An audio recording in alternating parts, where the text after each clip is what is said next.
अस्सलाम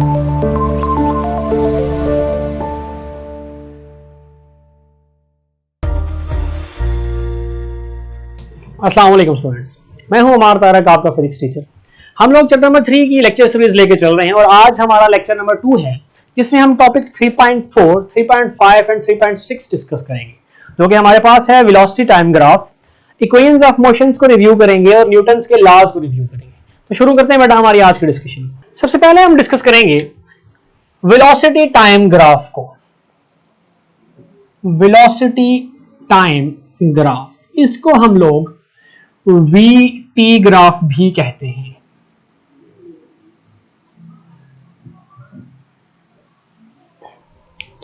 अब velocity time graph पर आने से पहले हम सिर्फ ग्राफ के बारे में देखें तो चैप्टर नंबर 2 में आपको याद होगा हमने कहा था कि हमारे पास दो परपेंडिकुलर लाइंस जब एक दूसरे को बाइसेक्ट करें तो वो एक कोऑर्डिनेट सिस्टम बनाती हैं, जो कि है कार्टेशियन कोऑर्डिनेट सिस्टम, और उसी को हम ग्राफिकल रिप्रेजेंटेशन भी कहते थे। हॉरिजॉन्टल लाइन को हम कहते थे एक्स एक्सिस और वर्टिकल लाइन को हम कहते थे वाई एक्सिस। सिमिलरली एक्स बार यानी कि नेगेटिव एक्स एक्सिस और नेगेटिव वाई एक्सिस भी मौजूद थे। इस पर हम लेते थे इंडिपेंडेंट क्वांटिटी और इस पर हम लेते थे dependent quantity. X axis independent quantity के लिए था और वाई एक्सिस क्या था, उस डिपेंडेंट क्वांटिटी के लिए। एक और इंफॉर्मेशन याद रखें कि एक्स एक्सिस को आप एब्सिसा भी कहते हैं और वाई एक्सिस को आप ऑर्डिनेट भी कहते हैं। अच्छा, यहां से ग्राफ हमें दो तरह की इंफॉर्मेशन प्रोवाइड करता है। एक ग्राफ में चीज होती है जिसको हम कहते हैं बेटा slope. Slope is equal to, इसके दो तीन तरीके हैं याद रखने के। पहला एक फॉर्मूला आप याद रखते हैं, change in Y axis divided by change in X axis. एक आप इसको ये भी याद रख सकते हैं कि rise divided by run. Rise का मतलब है ऊपर बढ़ना, यानी कि वाई एक्सिस में आप ऊपर बढ़ रहे हैं, और रन का मतलब है एक्स एक्सिस में आगे मूव करना। तो आप इसको इन दो फार्मूला से याद रख सकते हैं। एक सेकंड थिंग है हमारे पास ग्राफ में, दैट इज एरिया। एरिया को हम कैलकुलेट करते हैं Y axis multiply by X axis, या आप कह सकते हैं राइज मल्टीप्लाई बाय रन। हमारे पास किसी भी ग्राफ में जो कंक्लियंस हैं वो ये दो चीजें देती हैं, एक को कहते हैं स्लोप और दूसरे को कहते हैं हम एरिया। हमारा जो आज की डिस्कशन है वो है वेलोसिटी टाइम ग्राफ के ऊपर, यानी कि हम जो ग्राफ देखेंगे वो दो क्वांटिटीज के दरमियान है, एक है टाइम और एक है वेलोसिटी। तो टाइम चूंकि इंडिपेंडेंट क्वांटिटी है हम इसको एक्स एक्सिस पर लेंगे और वेलोसिटी एक डिपेंडेंट क्वांटिटी है, हमने इसको लेना है वाई एक्सिस के ऊपर। तो देखो वेलोसिटी टाइम ग्राफ, अगर मैं इसके स्लोप की बात करूं तो स्लोप के लिए मैंने आपको फार्मूला बताया कि change in Y axis, which means that Y axis पर अगर वेलोसिटी है तो change in Y axis divided by change in X axis. Change in Y axis का मतलब है change in velocity with respect to change in time. तो change in velocity with respect to change in time आपके पास किसके बराबर होती है बेटा, एक्सेलरेशन के बराबर। तो यहां से पता चला कि slope of velocity time graph आपको क्या देगी, एक्सेलरेशन देगी। सेकंड थिंग, अगर हम एरिया फाइंड करना चाहें तो एरिया के लिए मैंने क्या फॉर्मूला बताया, area is equal to rise multiply by run या Y axis multiply by X axis. तो वाई एक्सिस है v, एक्स एक्सिस है t। तो आपको पता है s is equal to vt होता है, यानी कि आपको जो area of the velocity time graph है वो देगा डिस्टेंस। तो यहां से हमें दो बातें पता चल गई कि वेलोसिटी टाइम ग्राफ की अगर स्लोप निकालें तो that slope will gives us the acceleration, और अगर उसी वेलोसिटी टाइम ग्राफ का एरिया निकालें तो that slope will gives us the, sorry that area will gives us distance. Slope को देखकर हम बता सकते हैं कि टाइप ऑफ मोशन कैसी है, और एरिया को देखकर हम बता सकते हैं कि हमारे पास डिस्टेंस किस तरह का कवर हुआ। तो अब हम देखते हैं कि वेलोसिटी टाइम ग्राफ में हमारे पास डिफरेंट कंडीशंस कौन कौन सी हो सकती है। लेट्स सपोज बेटा कि मेरे पास वेलोसिटी टाइम ग्राफ था और वेलोसिटी टाइम ग्राफ में वेलोसिटी जो है ये कांस्टेंट थी, यानी कि ये चेंज नहीं हुई, व्हिच मींस दैट कि जो इनिशियल वैल्यू थी, लेट्स सपोज दिस इज 0, इसको आप 5 मान लें, तो vi की वैल्यू थी 5 और फाइनल वेलोसिटी जब मैंने मोशन को स्टॉप करा था तब भी वो क्या थी, 5 थी, 5 मीटर पर सेकंड, यानी कि मेरी ऑब्जर्वेशन के दौरान इसकी वेलोसिटी चेंज नहीं हुई। और लेकिन जो हमारे पास एक टाइम था वो 0 से लेके 6 सेकंड्स तक चेंज हुआ। तो अगर मैं इसकी स्लोप निकालना चाहूं, स्लोप चूंकि मुझे एक्सेलरेशन देती है तो स्लोप को मैं एक्सेलरेशन लिख सकता हूं, और that is del v divided by delta t। y axis divided by axis, y पे वेलोसिटी है, x पे टाइम है। तो slope of this graph will be equal to y, देखो final velocity minus initial velocity divided by time, या delta T वही होगा कि 6 सेकंड्स माइनस है तो आप इसको डेल्टा टी लिख दें। फाइनल वेलोसिटी भी 5 सेकंड है, इनिशियल वेलोसिटी भी 5 सेकंड है, व्हिच मींस दैट कि आपके पास 5 - 5 0, slope of this graph will gives us 0 resultant. इसका मतलब ये हुआ कि अगर आपके पास स्ट्रेट लाइन है वेलोसिटी की तो उसका एक्सेलरेशन क्या होगा, 0 होगा। और ये हमें देखकर पता चला कि वेलोसिटी चूंकि यूनिफॉर्म थी, कांस्टेंट वेलोसिटी से मूव कर रहा था, इसलिए इसका एक्सेलरेशन हमारे पास क्या आया, 0 आया। सेकंड केस देखते हैं कि अगर आपके पास कोई बॉडी है जो क्या कर रही है बेटा, 0 वेलोसिटी से स्टार्ट हो रही है और यूनिफॉर्मली क्या कर रही है, बढ़ रही है। Let's suppose this is 0, vi थी उसकी 0, और फाइनली जो vf थी वो कोई वेलोसिटी थी v, लेट्स सपोज जो भी थी, मान लेते हैं कि वो थी 5 मीटर पर सेकंड, और इसके क्रॉसपोंडेंस जो टाइम था वो भी क्या था, 5 सेकंड्स था, व्हिच मींस दैट कि हर 1 सेकंड गुजरने के बाद इस वेलोसिटी ने 1 मीटर का फासला तय किया। तो ये जितना डिस्प्लेस, जितनी वेलोसिटी कवर हुई उतना ही क्या कवर हुआ जी, टाइम कवर हुआ।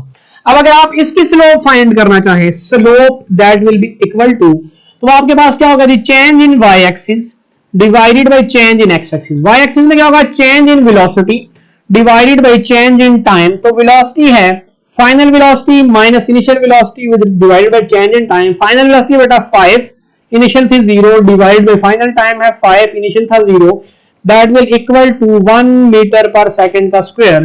क्योंकि स्लोप ऑफ द ग्राफ आपको क्या देता है, स्लोप ऑफ द ग्राफ आपको देता है एक्सेलरेशन। तो यहां से पता चला कि इसका एक्सेलरेशन क्या होगा बेटा, यूनिफॉर्म होगा। तो ये हमारे पास इस तरह की स्ट्रेट लाइन, जो राइजिंग स्ट्रेट लाइन हो, ये ग्राफ किसका होता है, यूनिफॉर्म एक्सेलरेशन का ग्राफ होता है।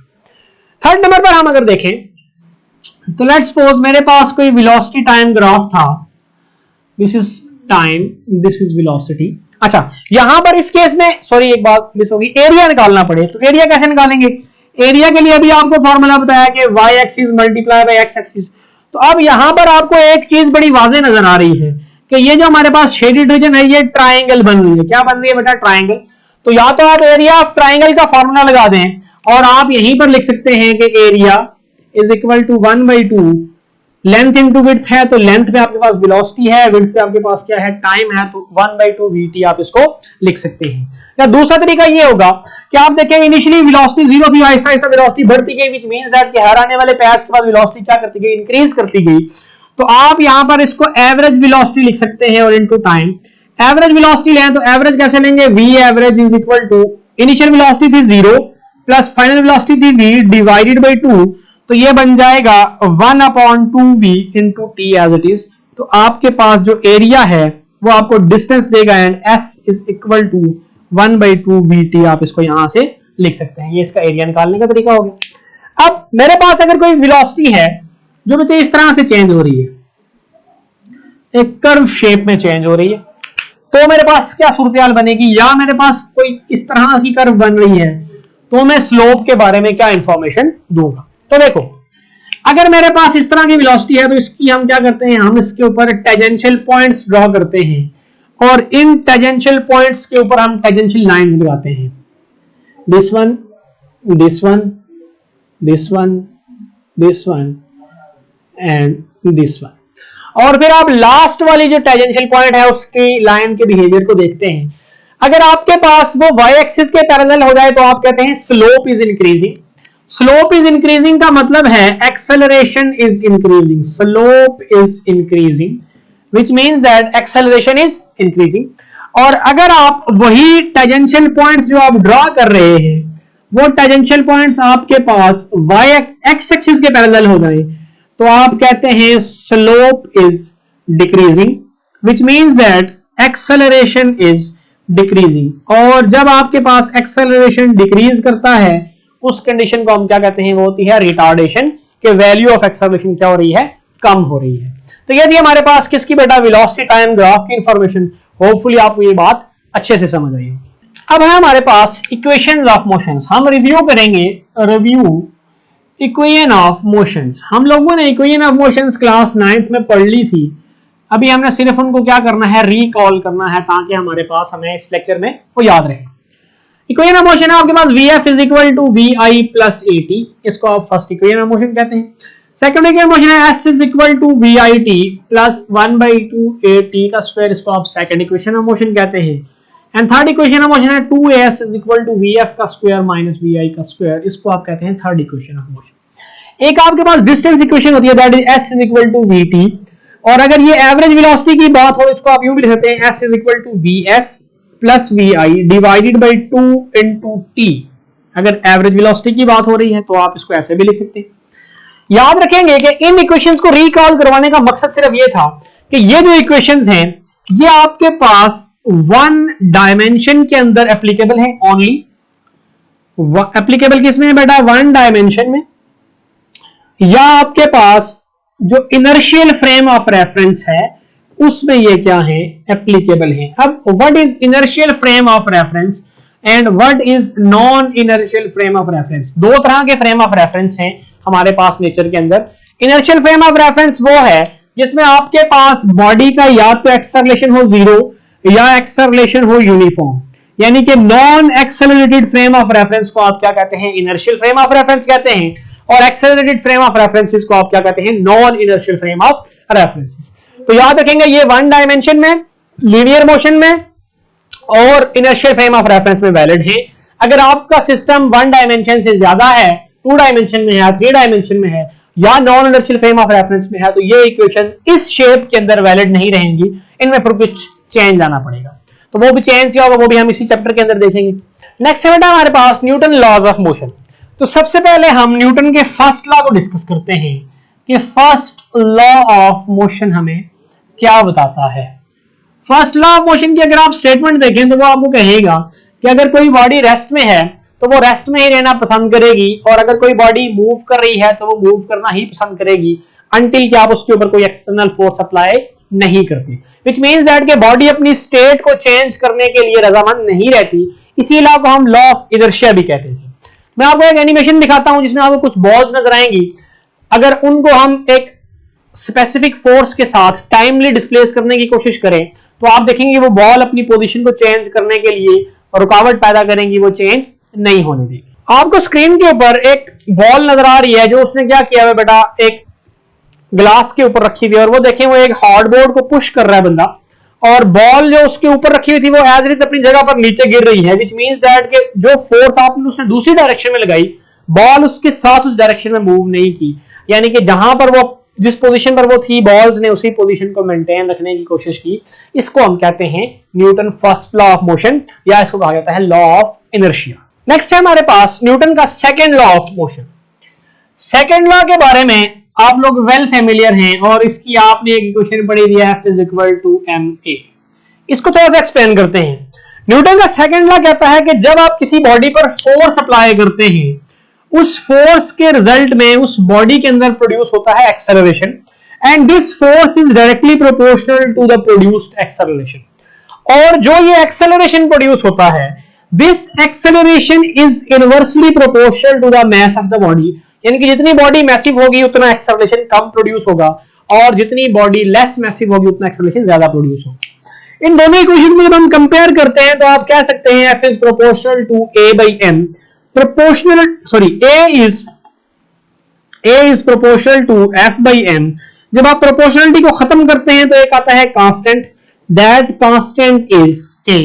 हम कहते हैं कि अगर 1 न्यूटन की फोर्स अप्लाई करें और 1 मीटर का 1 केजी की मास हो तो आपके पास जो एक्सेलरेशन है वो सिर्फ क्या बचेगा, F by M, क्योंकि यहां पे K की वैल्यू किसके बराबर आ जाएगी, 1 के बराबर आ जाएगी। क्या कंडीशन है कि 1 न्यूटन की फोर्स हो और 1 किलोग्राम की क्या हो, बॉडी। तो यहां से रीअरेंज करके आप कह सकते हैं F is equal to ma। तो ये हमारे पास क्या बनेगा, न्यूटन का सेकंड लॉ। इसके लिए आपको दिखाता हूं एनिमेशंस के, वहां से हमारे पास किस तरह हम फोर्स और एक्सेलरेशन आपस में डायरेक्टली प्रोपोर्शनल है। आपको एक कार्टून नजर आ रहा है जो क्या कर रहा है बेटा, हैमर से एक उस स्ट्रिंग को पुश कर रहा है जिसके ऊपर आपने बॉल रखी है। पहले वो हल्की सी फोर्स लगा रहा था, आप देखेंगे कि आहिस्ता फोर्स से थोड़ी सी बॉल ने डिस्प्लेसमेंट ट्रेवल की, जब उसने फोर्स ज्यादा लगाई तो बॉल ज्यादा एक्सेलरेट हुई। तो यही कहता है कि force is directly proportional to the acceleration, जितनी फोर्स लगाएंगे उतना वो क्या करेगा, तेज मूव करेगा। अब यहां से जो फोर्स है उसको हम डिफाइन कर सकते हैं कि फोर्स की यूनिट होती है न्यूटन। फोर्स 1 न्यूटन कब होगी, जब आप 1 kilogram F is equal to, चूंकि ma है, अगर आप 1 kg के मास में 1 मीटर पर सेकेंड स्क्वायर का एक्सेलरेशन प्रोड्यूस करवाएं, तो वो जो फोर्स आपके पास होगी, that force is equal to 1 newton. ये था हमारे पास बेटा न्यूटन का second law of motion. Newton के थर्ड लॉ के बारे में आप लोग वेल फेमिलियर हैं कि every action has equal and opposite reaction, कि हर एक्शन और रिएक्शन आपस में बराबर होते हैं, सिर्फ उनकी डायरेक्शन क्या होती है, अपोजिट होती है। यानी कि जिस डायरेक्शन में एक्शन किया जाता है, रिएक्शन उसकी अपोजिट डायरेक्शन में होता है, लेकिन मैग्नीट्यूड दोनों की क्या रहती है, बराबर रहती है। अभी आपके सामने एक स्विंग है जिसके अंदर मुख्तलिफ पेंडुलम लटक रहे हैं। आप देखेंगे जो एक्शन है वो फॉरवर्ड डायरेक्शन में हो रहा है और रिएक्शन उसका वापस उसी बैकवर्ड डायरेक्शन में नेक्स्ट वाला स्प्रिंग आपको प्रोवाइड कर रहा है। तो यहां से हम न्यूटन के थर्ड लॉ को और अच्छे तरीके से अंडरस्टैंड कर सकते हैं। ये थे हमारे पास न्यूटन के लॉज। और आज के लेक्चर में हमने क्या क्या देखा बेटा, इक्वेशन ऑफ मोशन देखी, वेलोसिटी टाइम ग्राफ देखा और न्यूटन के लॉज को डिस्कस किया, प्लस हमने इनर्शियल और non inertial frame of reference के बारे में भी डिस्कशन किया। यहां तक आप लोगों का कोई भी क्वेश्चन हो, कोई डाउट हो, आप लोग पोर्टल के थ्रू मुझसे पूछ सकते हैं। मैं आपकी मदद करने के लिए, आपको गाइड करने के लिए हमेशा मौजूद रहूंगा। अपना ख्याल रखिएगा, साथ साथ लेक्चर्स को तैयार करते रहिएगा। नेक्स्ट लेक्चर में मिलेंगे।